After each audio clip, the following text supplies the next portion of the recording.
Thank you. Mr. Estes, you are now recognized for 5 minutes. Well, thank you, Mr. Chairman, and thank you for all of our witnesses for being here today. It's great to be able to talk about this issue that's so important for us as a country in terms of how do we keep our economy going, moving forward. Starting off, I want to bolster the comments that Chairman Smith said earlier regarding the current Pillar 2 side-by-side negotiations with OECD. As you know, members of this committee agreed to have Section 899 pulled from the reconciliation bill due to the G7 agreement. And I want to commend the work that Treasury's been doing to address this point, to ensure that the U.S. tax code is treated fairly in a side-by-side agreement with Pillar 2. It's been from day one, actually, the Trump administration and Secretary Bessent have been very actively involved in helping address that. However, we have 28 days left in the year, and I'm concerned that other countries and certain bureaucrats are also just slow-walking the process.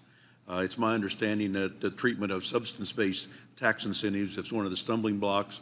I want to emphasize, as mentioned earlier, that non-refundable U.S. tax credits must be treated equitably with other countries' refundable tax credits. And if they're not, this will adversely affect inbound investment into the United States and will certainly harm our tax base. I also want to emphasize that a swift resolution to this issue before the end of the year, without a swift resolution of this issue, would necessarily drive us to look at how do we bring back those protectionary measures in order to protect the U.S. tax base. Moving on, I want to focus on how the reconciliation bill enhanced and reinforced America First pro-growth international policies that have been incredibly successful since the passage of TCJA in 2017. The timely conversation is important that we can further sound tax policy and ensure that American businesses are successful globally. The reconciliation bill made several beneficial tweaks to BEAT, GILTI, and FDII. There's some of those acronyms again, Chairman. By locking in rates and simplifying the underlying calculations, and of course, coming up with some brand new acronyms in the process. I think there's further work that we can do in this space.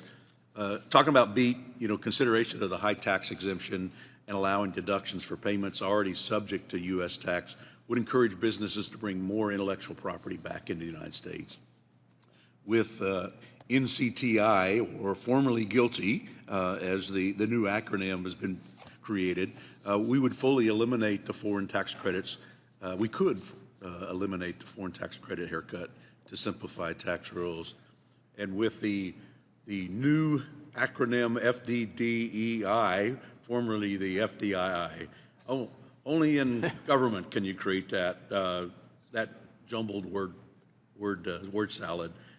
We could make beneficial changes to this provision that would further incentivize companies to build, service, and maintain future intellectual property here in the United States.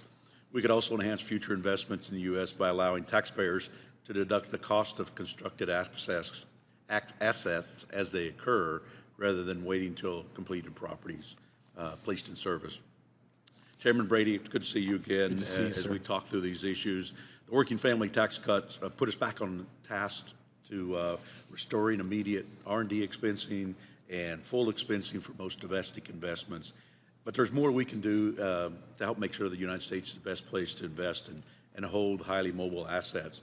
Looking ahead, what additional pro-growth reforms, such as allowing taxpayers to deduct the cost of pro-growth reforms and assets as they're incurred, or strengthening location of IP in the U.S., or simplifying our tax credits and audit adjustment rules that would best position the United States for the next generation? Yeah, so first, Congressman, thanks for your leadership here, and including in the OECD in Section 899. You did good work in the international tax space. It will ensure America continues to be the best place in the world to build and invest. But more can be done. I think first, I would recommend, deliver stability and certainty in the provisions you've just changed. I think the biggest concern for businesses is these are excellent changes. Will they be here for the long haul?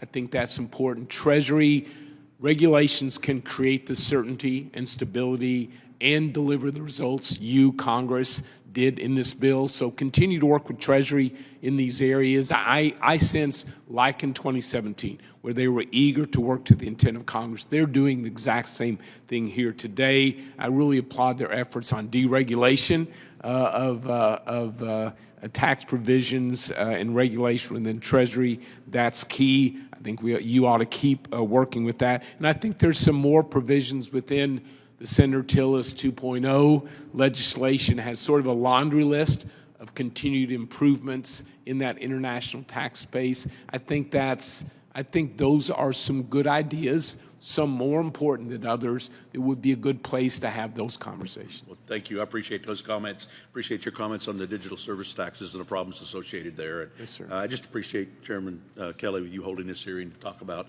how do we help make sure U.S. is competitive in the international marketplace. Thank you, Mr. Yield President. back. Mr.